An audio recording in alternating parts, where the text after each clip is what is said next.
নমস্কাৰ, মই ৰিবন এম্ব্ৰইডাৰীনো কি ধৰণে কৰোঁ তাৰে ভিডিঅ' এটা আপোনালোকৰ মাজত আগবঢ়াইছোঁ।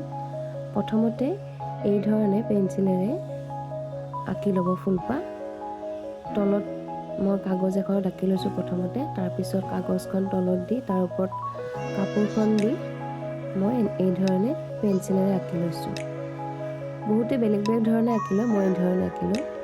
তাৰপিছত ফ্ৰেমত বহুৱাই লৈ ৰিবনেৰে এই ধৰণে এম্ব্ৰইডাৰীটো কৰিছোঁ। তলৰ পৰা বেজিটো সোমাই লৈ ৰিবনডাল ওপৰৰ ফালে টানি দি আকৌ ৰিবনডালৰ মূৰটোত এটা মই তেনেকৈ সোমাই দিছোঁ। বহুতে বেলেগ বেলেগ ধৰণে কৰে, বৰ ধুনীয়া ধুনীয়াকৈ কৰে।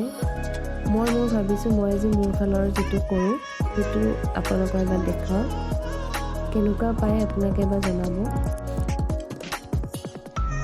ফুল কেইপাহ কৰিলোঁ। এইবাৰ আমি যিটো ফুলপাহৰ ঠাইটো গ্ৰীণ কালাৰৰ সেইটো কৰিছোঁ।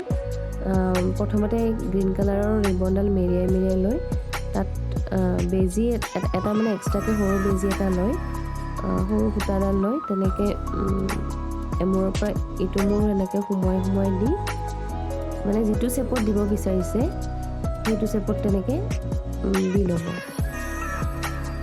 মই আজি ফাৰ্ষ্ট টাইম ভিডিঅ' কৰিছোঁ, সেই ভুল ভ্ৰান্তি হ'লে ক্ষমা কৰিব আৰু নিজৰ বুলি ভাবি পেলাই ক্ষমা কৰি দিব দেই।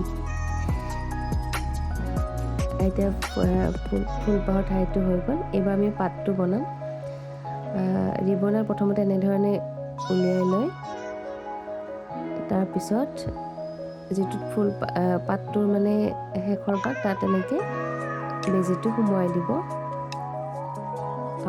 হয়, এনেকৈ সোমোৱাই দি পেলাই তলৰ ফালে দি দিব। একচুৱেলি মই অকলে থাকোঁ যিহেতু মোৰ কেমেৰাটো ধৰি কৰিবলৈ অসুবিধা হৈছে। মোৰ ল'ৰা এটাও আছে, তাক প্ৰথমতে ধৰিবলৈ দিছিলোঁ, তাৰপিছত এতিয়া নিজে হাতেৰে ধৰি পেলাই কৰি আছোঁ। পিছলৈ মই আকৌ তেনেকৈ ভিডিঅ' বনাই আপোনালোকক ভাল ধৰণে দেখুৱাম।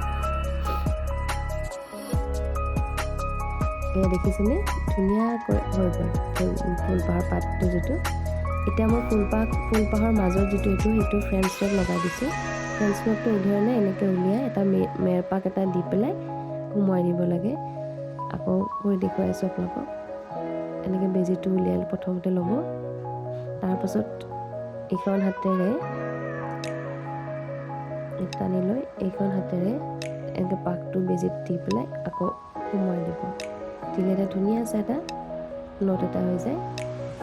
খুব ধুনীয়া লাগে ফ্ৰেঞ্চ নটটো দেখিবলৈ। য়েল্ল' কালাৰ ফ্ৰেঞ্চ নটটো দি দিছোঁ।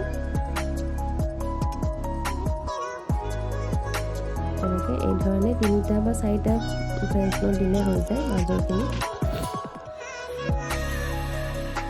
এই ধৰণে এতিয়া মই আকৌ ওচৰৰ পৰা দেখুৱাইছোঁ এইটো ব্লু কালাৰটো এনেকৈ দি এইটো সোমাই দিব বেজিটো। আকৌ এটা ফ্ৰেঞ্চ নট দেখুৱাই দিছোঁ।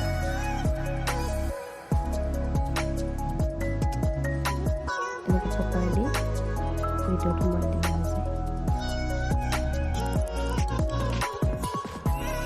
এই ধৰণে ধুনীয়াকৈ ফ্ৰেঞ্চ নট বনাই দিব পাৰে।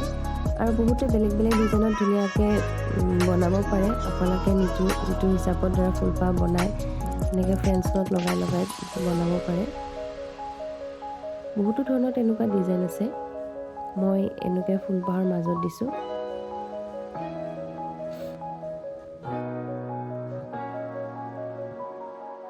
এয়া মোৰ ফুলপাহ কৰি সম্পূৰ্ণ হৈ গ'ল। খুব ধুনীয়া লাগিছে নহয়নে? এইটো মই চাদৰৰ আঁচলত দিছোঁ আৰু চাদৰৰ মাজখিনিত আকৌ কৰিলে দেখুৱাম বাৰু। এইটো অকল যিটো আঁচলত তিনিটা থাকিব তেনেকৈ। আপোনালোকে কেনেকুৱা পাইছে জনাবচোন কমেণ্ট কৰি। ধন্যবাদ।